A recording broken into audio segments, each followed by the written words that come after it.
लिया जाता तो फिर बेटियों को क्यों नहीं। एक बार नहीं, मैंने याज्ञवल्क्य स्मृति से पूर्व में भी मैंने चर्चा की है। नारी के लिए कुछ समय ऐसा है कि उस समय ना वो गुरु की देली पर जाए, ना माता पिता के घर जाए। माता पिता के घर में बेटी ऋतुकाल में होगी और पिता उस बेटी को देखेगा तो उसके पुण्य क्षीण होंगे। इसलिए बेटियां विवाह के बाद ज्यादा ससुराल में ही रहती, ज्यादा पिता के घर नहीं जाती, गुरुजनों की देहली पर नहीं जाती। इसलिए कहा जाता है कि एक पिता 10 हाथी पाल सकता है, बेटी को घर पर नहीं रख सकता। आपके पापा के पास कितनी भी दौलत हो, ससुराल में टूटी झोंपड़ी है, लेकिन वो टूटी झोंपड़ी तुम्हारे लिए इंद्र की अमरावती से बढ़कर कथाएं कहानी किस्सा बन करके न रह जाए। कथाएं जिंदगी देती हैं, जीवन देती हैं। पियर से 10 बार बुलावा आवे तब एक बार जाने की कोशिश कीजिए और अकेले मन जाइए। पति के साथ जाइए, पुत्रों के साथ जाइए, किसी अभिभावक के साथ जाइए, अकेले नहीं तो आदर नहीं होगा। महाराज भगवान शंकर ने बात कही थी सती को। सती को कहा था कि अकेले जाओगी तो ठीक नहीं है। मां सती नहीं मानी, प्राणों से हाथ धोने पड़े। ये कथाएं किस्सा नहीं, जिंदगी जीने के लिए एक प्रयोगशाला है। और वहीं जाइए जहां तुम्हें देख करके प्रसन्नता है, तुम्हें देख करके जहां खुशी है। कोई भी जगह हो A to Z, जाना वही है जहां हमारे पहुंचने पर सामने वाले को खुशी है। अपनी दोहावली में गुरुजी तुलसी बाबा ने लिखा है, आवती हर से नहीं नैनन नाही सने, तुलसी वा नहीं जाइए चाहे कंचन वर्षे में। सोने की वर्षा क्यों नहीं। जिस समय भाई लक्ष्मी निधि ने अपनी बहन को उठा करके पालकी में डोली में बिठाया, पूरा मिथिला रुदन कर रहा था, पेड़ में आंसू टपक रहे थे। ये सीता माई की विदाई नहीं, ये संसार की हर बिटिया की विदाई है। बेटी का मर्म समझिए।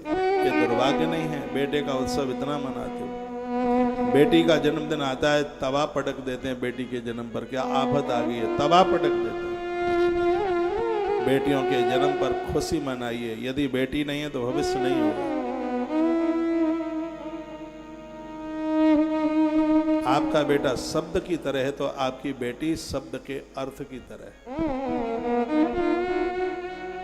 ये देश में पुरुष से पहले नारी का सम्मान किया गया। यहाँ श्याम राधे नहीं, यहाँ राधे श्याम बोलते हैं। यहाँ शंकर गौरी नहीं, यहाँ गौरी शंकर बोलते हैं। यहाँ राम सीता नहीं, यहाँ सीता राम बोलते हैं। पूरी दुनिया का एक भारत ऐसा देश है जिसको मां से संबोधित किया जाता है। कोई ये नहीं कहता कि अमेरिका माता की जय,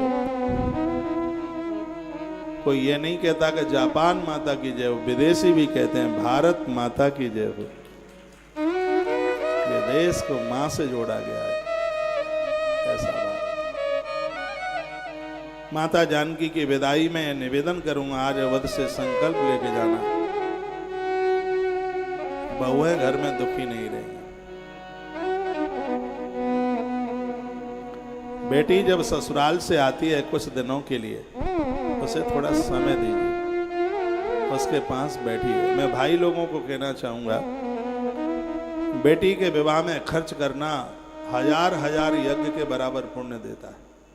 मैंने गरुड़ पुराण में पढ़ा है, 1000 गायों का जिंदगी भर आप लालन पालन करते रहें, उससे जितना पुण्य होता है एक बेटी को जन्म देकर पालकर कन्यादान करने से उतने फल की प्राप्ति हो जाती है। कितनी बड़ी महिमा है बेटी की। प्रकृति के ऋण से मुक्त हो जाते हैं। मान लिया जाए आपको 2 बेटे हैं, बेटी एक भी नहीं है। आपने प्रकृति से बहुएं 2 ली है, आपने प्रकृति को दिया क्या है? कुछ नहीं। आप प्रकृति के ऋणी हो गए। मान लिया जाए कि आपके घर में 1 बेटा है, 2 बेटी है। आपने प्रकृति को 2 कन्याएं दी हैं, प्रकृति से आपने एक बहू ली है, प्रकृति आपकी ऋणी हो गई है, आपकी कर्जदार हो गई है। जिनको बेटी नहीं है, बेटे की बेटी का लालन पालन करके उसका कन्यादान करें। और मैंने यह भी पढ़ा है कि जो अपने घरों में वृद्ध लोग बहुओं को आदर करते हैं, उनको मान करते हैं, बेटी घर में न होते पर भी बेटी के कन्यादान का फल उन्हें प्राप्त हो जाता है। लेकिन यह दुर्भाग्य है कि ऐसा होता नहीं। अभी आप सुन रहे थे, बेटी चली पराए देश, पंख लगाकर उड़ चढ़ी धर चिड़िया का भेष, बेटी चली पराए देश। ये 20-22 साल तक आपके घर में इसको लड़िए मत, उल्टा पुल्टा मत बोलिए, बेचारी चली जाएगी, सब रोते रह जाएंगे, बिलखते रह जाएंगे।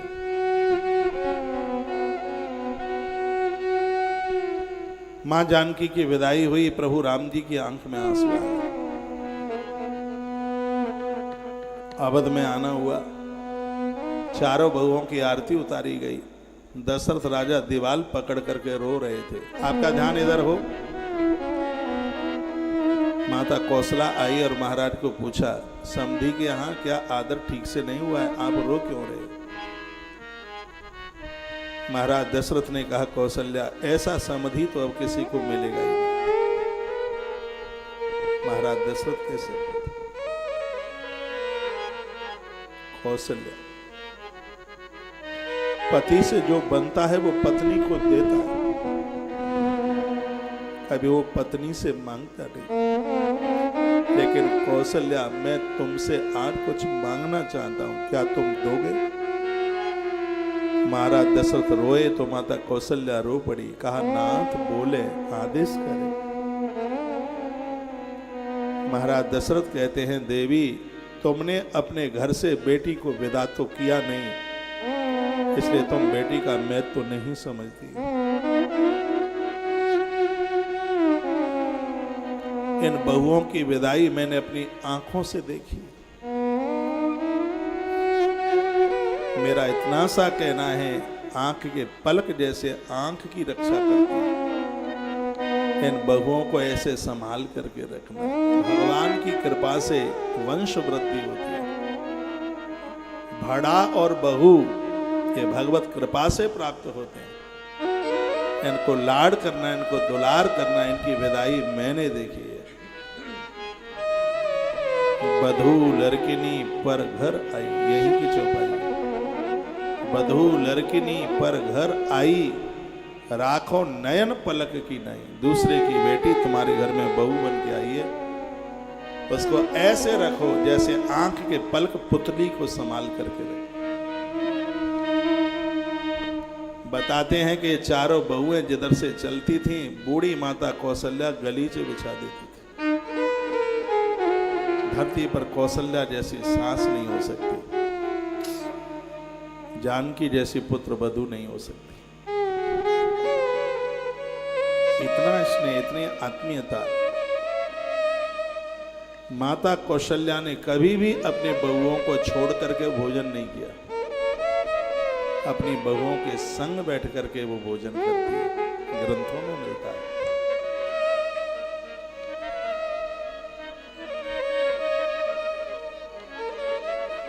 देव पूजन हो गया था। श्री विश्वामित्र जी, बड़ी सुंदर कथा है, अभी अवध में ही रुके थे। एक दिन की बात थी, दोहा 358 नवान पुराण का तीसरा विश्राम। गुरुदेव वशिष्ठ ने कहा, राजन श्री विश्वामित्र जी ने जो किया है वो हजारों मुख रख करके भी वर्णन नहीं किया जा सकता। संतों का तो उपकार ही ऐसा होता है। पुनि वशिष्ठ मुनि, वशिष्ठ मुनि ने जो कहा, उन्होंने कहा जो श्री विश्वामित्र जी ने कहा किया। मुनि मन अगम गाद सुत करनी, मुदित वशिष्ठ विपुल विधि वर्णन। विश्वामित्र जी ने जो कहा बार बार उसका वर्णन किया। जो इतने में श्री विश्वामित्र जी आए। महाराज दशरथ ने चरणों में वंदन किया, प्रणाम किया और श्री विश्वामित्र जी ने कहा, राजन कुछ ही दिनों के लिए आए थे, अब हम आपसे विदाई चाहते हैं, हमें जाना है। विश्वामित्र एकाएक बोले। राम लक्ष्मण ने जैसे ही सुना आंख में अश्रुपात हुआ, छाती पर हाथ रखा। गुरुदेव विश्वामित्र के चरणों में लंबे होकर के दोनों भाई लेट गए। श्री विश्वामित्र जी ने खड़ा किया। प्रभु राम हाथ जोड़े खड़े हैं, कहते हैं, हे गुरुदेव, मिथिला में धनुष टूटा, आज तक लोग मेरी बड़ाई कर रहे हैं। वहां बहुत बड़े बड़े बलवान लोग बैठे थे, वो चाहते थे वो धनुष तोड़ देते थे। राम के शब्द देखिए, वो चाहते तो धनुष तोड़ देते, लेकिन वो धनुष नहीं तोड़ पाए गुरुदेव, इसलिए क्योंकि उनके पास वो एक चीज नहीं थी जो मेरे पास थी। अयोध्या नरेश ने पूछा, राम क्या था तुम्हारे पास में जो उन राजाओं के पास नहीं था? प्रभु राम ने कहा, पिताजी मेरे पास में गुरुदेव विश्वामित्र, मेरे पास गुरुजी थे, ये उनके पास नहीं थे। ये धनुष मेरे द्वारा नहीं, ये धनुष गुरुवर की कृपा के द्वारा टूटा है। प्रभु राम, विश्वामित्र जी की आंखें भर आई, राम को अंक में भर लिया। श्री विश्वामित्र ने कहा, राघव मैं माता गायत्री का पुजारी हूं, 60,000 वर्ष तक जो मैंने तप किया है वो मैं पूरा तुम्हारी झोली में डालता। जो राम तुम्हारा नाम लेगा उसकी मौत नहीं बिगड़ेगी, जो तुम्हारा नाम लेगा उसकी जिंदगी मुस्कुराती रहेगी। लखनलाल रोते रोते आए, गुरुदेव श्री विश्वामित्र जी के चरण पकड़ लिए,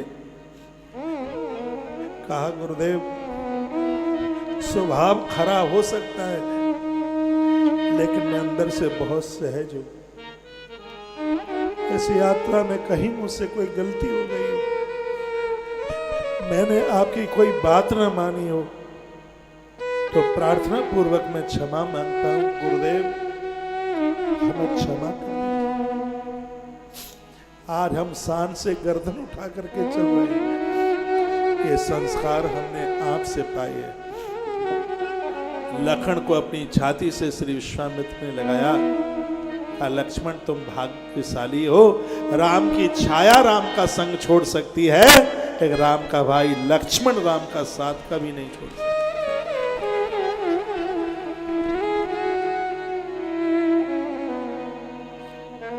महाराज दशरथ की आंखें भरी हुई थी और महाराज दशरथ के मुख से जो शब्द निकला है, दोहा 359 के नीचे, चौथी पांचवी चौपाई है, जो दशरथ अपने पुत्रों को दे नहीं रहे थे, तो आज क्या कहते हैं? नाथ सकल संपदा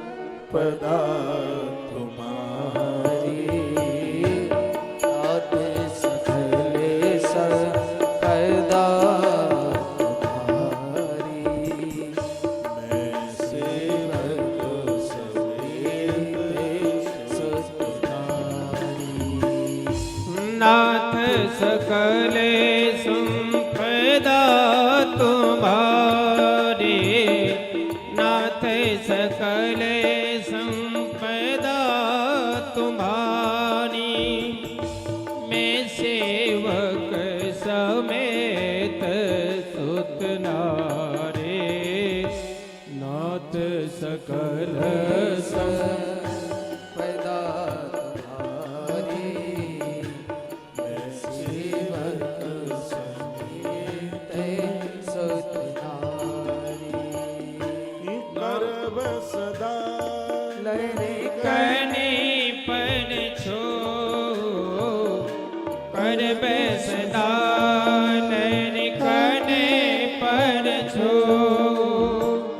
दर्शन दे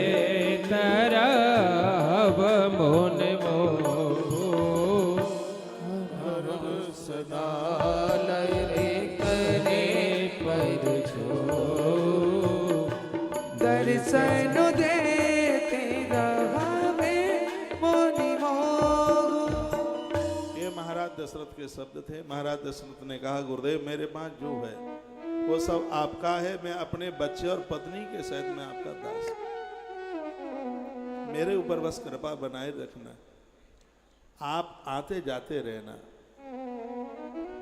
इस धरा को पवित्र करते रहना। आपके यहाँ संत गुरुजन आते हैं तो आप उनसे क्या मांगते हैं आप जाने। मैं तो हृदय की भावना और मानस के पन्ने पर जो लिखा है उसकी प्रार्थना करना चाहता हूँ। गुरु लोग आपके घर आए, ये भगवान की कृपा का ही प्रतिफल है। हाथ जोड़कर उन्हें एक शब्द जरूर बोलना और यह कहना कि गुरु महाराज ये कृपा करना, आप द्वारा से हमारे घर में चरण जरूर डालना। ये उनको जरूर बोलना। जिनके घरों में गुरुजनों के चरण पड़ जाते हैं उस घर में कोई वास्तु दोष नहीं रहता, उस घर में कोई पितृ दोष नहीं रहता। उनके चरणों की इतनी बड़ी महिमा, उनके चरण चिन्ह घर में रहने चाहिए। वामदेव रघुकुल ज्ञानी बहुरिगाद सुध कथा बखानी।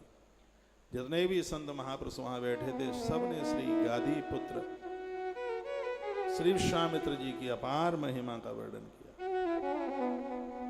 अवध में इनकी वजह से शांति सीता शांति है, और जिनकी वजह से समाज में शांति मिलती है वो आदर के पात्र तो है।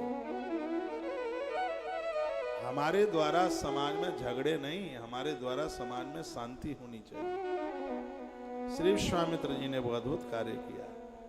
निज गिरा पावन करण कारण राम जस तुलसी कहो।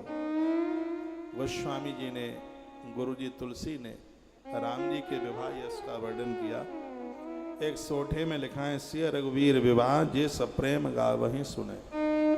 सीताराम सरकार के विवाह को जो प्रेम भाव से गाएंगे और सुनेंगे, तिन कहूं सदा उछाव मंगलायतन राम जसु। उनके जीवन का उत्सव कभी कम नहीं होगा, उनकी जिंदगी का उत्साह कभी कम नहीं होगा, उसके घर में कभी अमंगल नहीं होगा जो सीताराम सरकार के विवाह को सुनेंगे या सुनाएंगे। जय जय श्रीमद रामचरितमानस से सकल ध्वंस सुने। प्रथम सोपान श्री राघवेंद्र चरणार्पणमस्तु। बालकांड को हम प्रभु राम जी के ही श्री चरणों में समर्पित करते हैं। रामायण में सबसे बड़ा सोपान है बालकांड, क्योंकि ये बाल्य अवस्था है।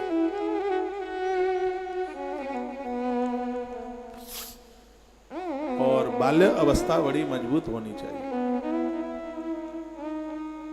उसके बाद में है अवध कांड। अवध कांड है गृहस्थ आश्रम। बढ़िया से गृहस्थी कैसे निकले। गृहस्थ जीवन में दुख बहुत होते हैं, दुख आवे तो घबराना नहीं। स्वयं परमात्मा की मां है, वो भी दुख से नहीं बच पाई। गृहस्थ जीवन ही ऐसा है। राम जी के जीवन में भी दुख आया, एक से एक बढ़ करके। अयोध्या कांड की कथा कहती है, भगवान के मंदिर में जब खड़े हो तो हाथ फैलाओ, हाथ जोड़ो और प्रभु से कहो कि भगवान यदि मेरे भाग में दुख लिखा है, मैं आपसे कभी मना नहीं करूंगा, मैं कहूंगा ही नहीं कि दुख मत देना, लेकिन तुम्हारी देहली पर यह मांगने के लिए आया हूं कि यदि मुझे दुख भी मिल रहा है, आपकी कृपा है, ये दे दो कि दुख से लड़ने का मुझे सामर्थ्य बना रहे, मुझे शक्ति दे दो, इस दुख से मैं लड़ता रहूं।